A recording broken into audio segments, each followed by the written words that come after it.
How are y'all affording children? I'm serious. I'm 26 years old. How are y'all affording children right now? Because I don't know how do you do it? How do you I was watching this video today, and it was this lady talking about her cost yearly for childcare. It came out to $65,000.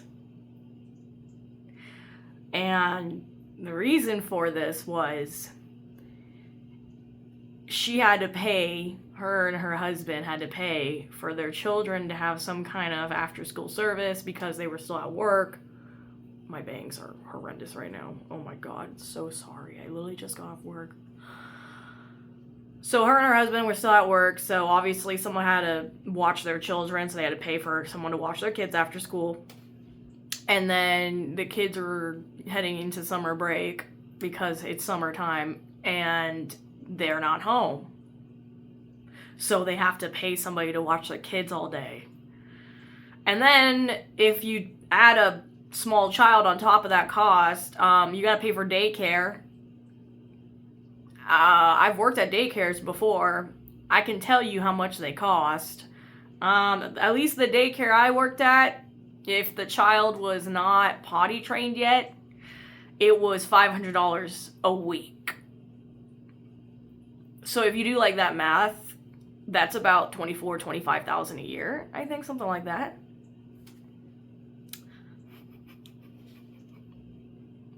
That is a lot of money. All right, that is a lot. That is a big sum of money. That's a lot.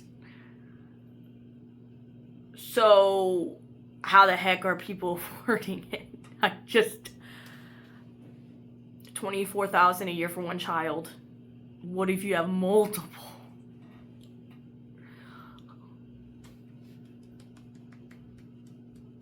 I don't know.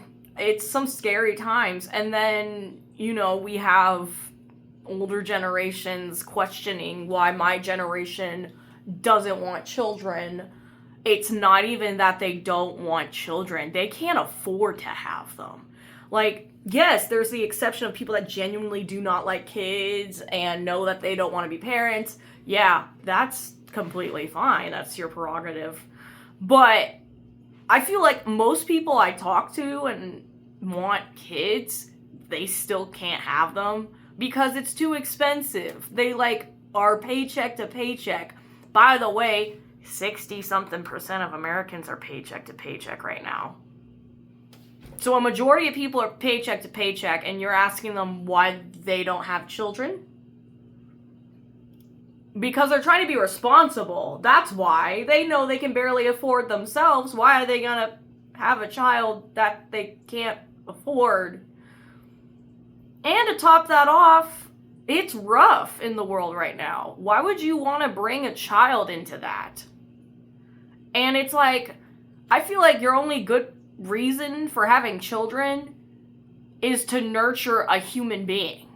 Any other reason, I feel like, is selfish. And I'm sorry, but if it's anything that has to do with me feeling better so I have a child so I can feel better, that's not selfless. I'm sorry, that's not selfless. That's selfish, because it's about what you want, not what the child wants. Child should have, child deserves XYZ, ABC.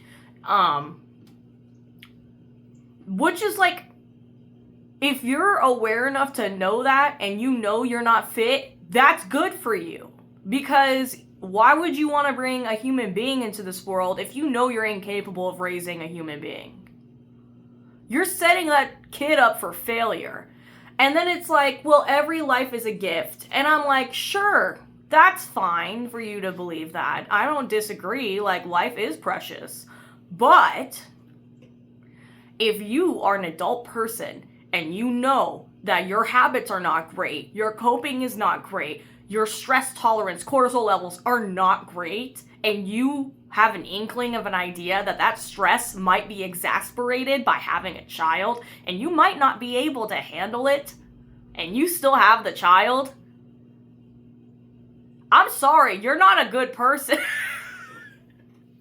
Like, do you hear how selfish that sounds in retrospect? If you know you're incapable of developing social skills, developing coping mechanisms, and all this other stuff that you have to hand down to a child so that they can live a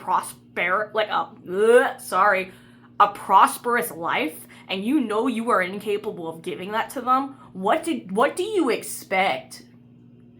What do you expect to happen to your child when they become an adult? They're gonna suffer the same consequences that you did because you can't teach your child better. And let's say you're a miserable adult, you're probably gonna raise a miserable adult. You know? Unless, like, when you have the child, you lock in and learn these skills as you go, and then they, you know, develop those skills healthily. That's a different story. But that's really tough.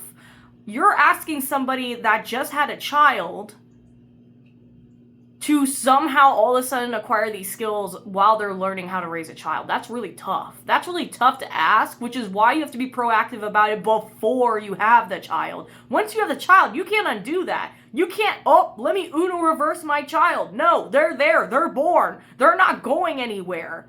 Sorry to say that. And you brought them into the world. So guess what? You're responsible for them. But, you know, I look around and I see people that I work with that have like 4 or 5 kids making the same as me. And I'm like, how are you doing that? Like, how are your children eating at night? Like, how do you afford them? I don't get it. Because, like, I mean, I guess there's like food stamps and services like that. But, like, surely it can't be enough to feed that many people, right? Unless the government's suddenly really generous and I'm just not aware of it. But look at the trends, the numbers. I think like 1/3 of people are not married or in a relationship versus like if you go back in time, like a majority of people already were by that same age. Most people are not having children.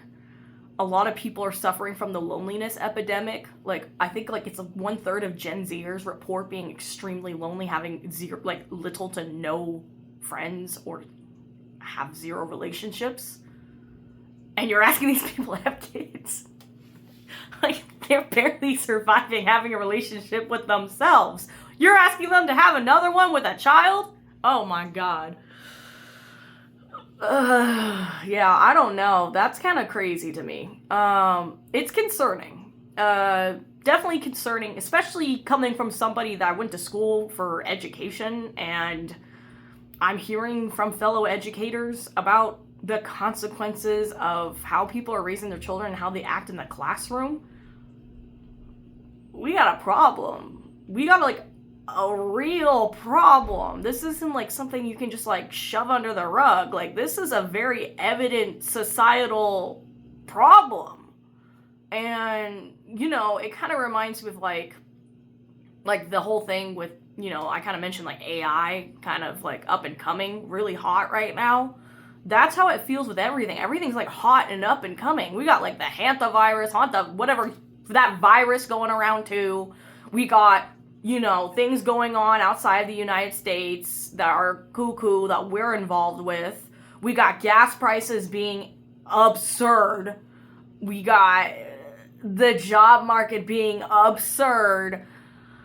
We got, I mean, what's not absurd right now? Like, tell me what's not absurd. That will surprise me. Tell me something that isn't being impacted that's still good and cool or chill. Like, just let me know, because, like, I want some of that. We need some chill. You know what? There is one chill thing. Horror films this year have been kicking it. Like, these YouTubers that are releasing horror films, I just saw Obsession. That was cream of the crop. That was such a breath of fresh air. So I guess there's that going, but most of Hollywood right now is not cooking. Like, what is going on? Why do I have to become an adult during this time? It is beyond me. I remember I was still in like the earlier years of college when coronavirus hit. And I remember I was supposed to be taking like life drawing courses. They had to be online. And I don't know if you know, okay, so like life drawing means that the object of your drawing is in front of you actively, not on a screen, not in a book. It is actively in front of you. So I was supposed to be doing figure drawing live. And I was super excited. Not because they were naked, because no, it's not like that. If you're an artist, you just are eager to get better at your skill. So I was very eager. I'd never gotten to draw live. That all had to go online. And we didn't even get to draw people. We had to draw, well, we did draw people, but not like the way I thought.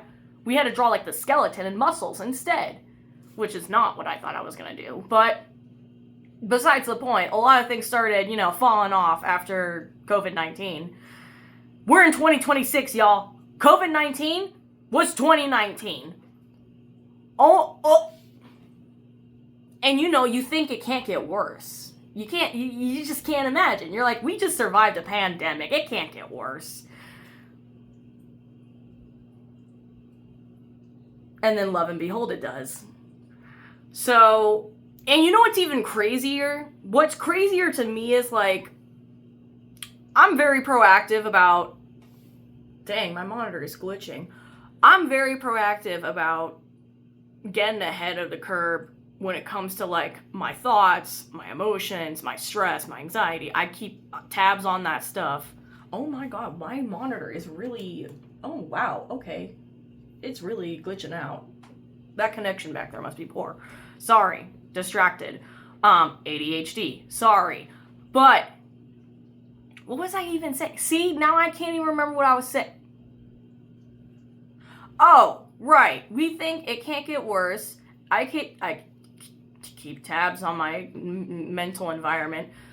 And, I was talking to my therapist not long ago, and I was like, with everything going on in the world, how the heck do you stay positive or hopeful? I asked that because I was struggling. I was like, every day just feels like a big fat bummer and a big fat letdown. And there's not much I can do about it. Like a lot of the things that are rough right now for a lot of people, especially the younger generation, they can't do anything about it. And of course, there's certain things you can do. There's always an element that you can control.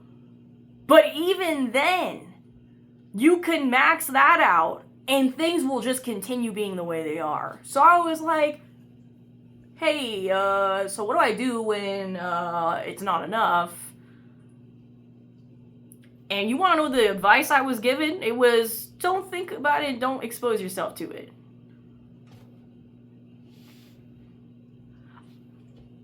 I would love to not think about this stuff. I would love for it not to impact me, but it actively impacts me every day. Every day I go out, I have to guilt myself not to spend money because it's so expensive. Every time I go to the gas pump, I'm reminded of what's going on in the world. Every time I get on the news, I see what's going on in the world. Every time I go on YouTube, I see what's going on in the world. When I go to work, I see it.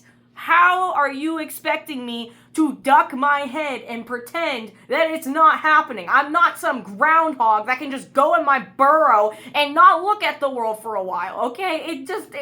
Sure, I could isolate more than I already do, but how is that going to be healthier at all? It's not. You want me to be delusional? You want me to pretend this stuff isn't happening? Well, focus on the things you can control. I do. I actively try. Every day I'm doing something to try to get out of this hole. But the hole is not just with me, it's with a whole generation. We're all just stuck in this hole, this giant crater. Oh, so, yeah, how y'all having kids? How are you doing it? I don't understand. Like me and my partner, we talk about it, and I'm like, how the heck are we gonna do that? Is it ever gonna happen?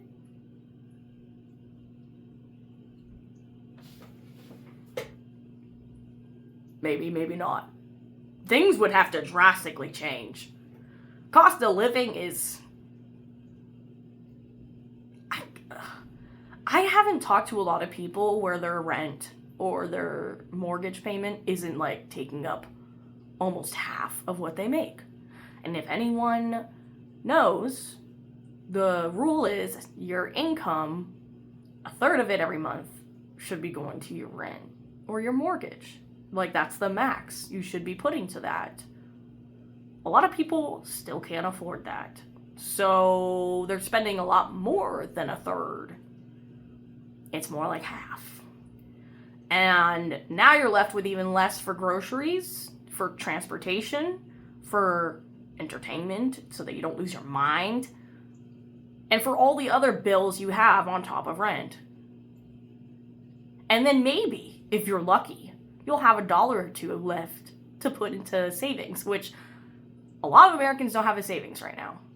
They are one paycheck away from being effed, to put it that way. From being homeless. And I don't know what it's gonna take for things to get a little more affordable. Because at this point, the best I can think of is things getting stagnant with the prices, not going any higher. Because I can't imagine prices going lower. I mean, gas could fluctuate, yeah, but like people's rent, people's groceries, people's bills, like I don't think they're gonna get any cheaper. The best thing we can hope for is that the cost of living just stagnates for a while, gives us some time to catch up. Like, minimum wage needs to change. It's still $7 in the United States as the federal minimum wage. Do you want to know how much in my state you need to make hourly to afford a one-bedroom apartment? You have to make close to $30 an hour to afford a one-bedroom apartment in the state I live in, on average. You want to know how many people are making that much my age? Not a lot. Maybe some are close. But I've also met people making that much or more and still are struggling. Because cost of living is that high. I don't know. I just saw that video today and I was like, yeah, how the heck does anyone... Like, seriously, how do you want my generation to have children? We can't. And if we do, you're setting us up for failure, because I know one of the biggest stats for divorce is money. And if that's any indicator for anything, you don't think that kind of stress is going to be transferred down to your kid? It absolutely will. Are you kidding me? Imagine little Johnny or little Susie going to school and seeing all their friends with the newest Nintendo Switch or newest iPhone or whatever, and they have to go home with their head held low because you can't afford to give them the new gimmicks and stuff, or the new Nito, or whatever it is. They do feel that. And people do a good job. I've met some people that did a good job scraping by and giving their kids the best life they can, and it doesn't really, like, impact them too much. But there is an element of, what is it called, restriction when you don't make enough to have a child and you have a child. That's just the reality of it all. So, are we just cooked? Are we cooked, y'all? As the kids like to say, are we just cooked? Is there anything we can do about it? I'd love to know. Anyway, I just saw that video and it just got my brain stirring and wanted to yap about it for a little. So yeah, that's it. Bye.